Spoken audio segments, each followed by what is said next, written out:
Hey everyone, welcome back to the channel. First off, I just want to say sorry for the delay in getting this second video out. I had some issues in real life, but everything's good now, alhamdulillah. And we're back on track. From now on, we'll be rolling out videos consistently, inshallah. So thanks for your patience. And today's topic is a big one, why you should learn Arabic. So without further ado, let's get into it. Reason number one, and honestly, the biggest and the main one is to be able to read the Quran in Arabic. If you're a Muslim, the Quran was revealed in Arabic. What we read in English is just a translation of the tafsir. It helps us understand, sure, but it's not the actual words of Allah. When you read the Quran in Arabic, you're reading the exact same words that were revealed to the Prophet ﷺ over 1,400 years ago. And it's not just the Quran. You'll also be able to read and understand Hadith, the sayings of the Prophet, which are crucial in Islam.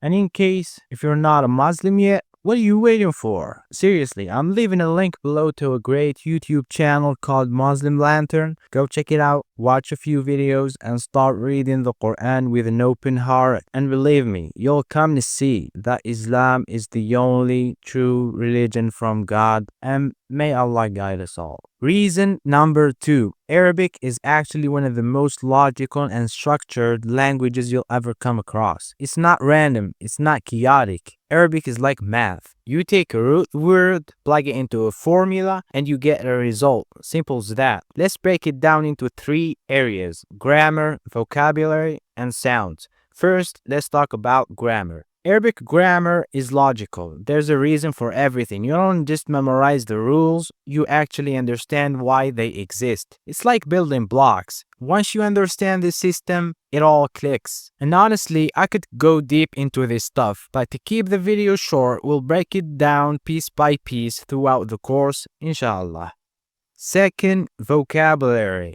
And this is something people never tell you about. In Arabic, words are built from roots, usually 3 letters. That one root can give birth to 5, 10, even more related words. Learn just one root and suddenly you understand a bunch of words without even trying. It's super powerful. And let me give you an example here so you understand better. In English, words from the same field like school, study, teacher, education, lecture, they all sound completely different. Memorizing the word school doesn't help you remember the word lecture. For example, you're learning each word from scratch, like they're totally unrelated, because they are. But in Arabic, it doesn't work like that. These kind of words usually come from the same root. For example, darasa, you learn one root and then boom, you start recognizing related words automatically. It's not just easier to memorize, it actually builds your understanding of how the language works on a deep level. For example, take the verb darasa. Darasa. It means to study. Now when you place it in the formula that gives you the place where the verb happens, you get the word madrasa, which literally means the place where people study. That's school.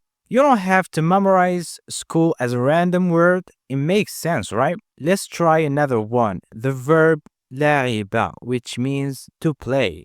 Now imagine you come across the word ملعب, and let's say it's a different word, and let's say you've never heard it before, but you already know لعب means to play, and you've seen this pattern before, so you can guess what ملعب means, the place where people play. And yup, you're right, it means stadium or playground. That's the power of the Arabic root system. And we're gonna explore a lot more of this as we go deeper into the language, inshallah, and we're gonna explore a lot more formulas that makes the language fun to learn. Third, the sounds. Now let's talk about pronunciation. This is one of the things that scares people the most when they start learning Arabic, but it really doesn't have to. There are plenty of sounds in Arabic that exist in almost every language, like the B sound, easy. Then you have other sounds like gham. that are actually pretty familiar to people from certain language backgrounds like French or German speakers. And yes, there are some unique sounds too, like the ah sound. But listen, even if you can't pronounce it perfectly at first, and trust me, you can with some practice, even hypothetically if you could never pronounce it exactly right, it's still totally fine to pronounce a similar sound. This happens in every language. In English, for example, now everyone pronounces the th in think the same way. Some dialects say it more like a T or a D, and that's still considered native and natural in many parts of the world. So for Arabic, if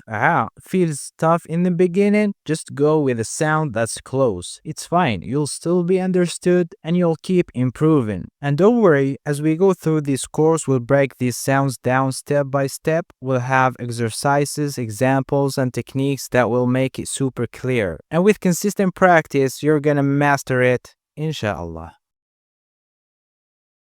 So that's it for today's video. In the next one, inshallah, we're diving straight into the Arabic alphabet. We're gonna make it fun, easy to follow, and great way to start building your skills from the ground up. So stay tuned. If you enjoyed this and learned something new, don't forget to hit the like button. It helps the video reach more people who might be interested in learning Arabic too. Thank you so much for watching and for your patience. Assalamu alaikum wa rahmatullahi wa barakatuh. And see you in the next one. Peace out.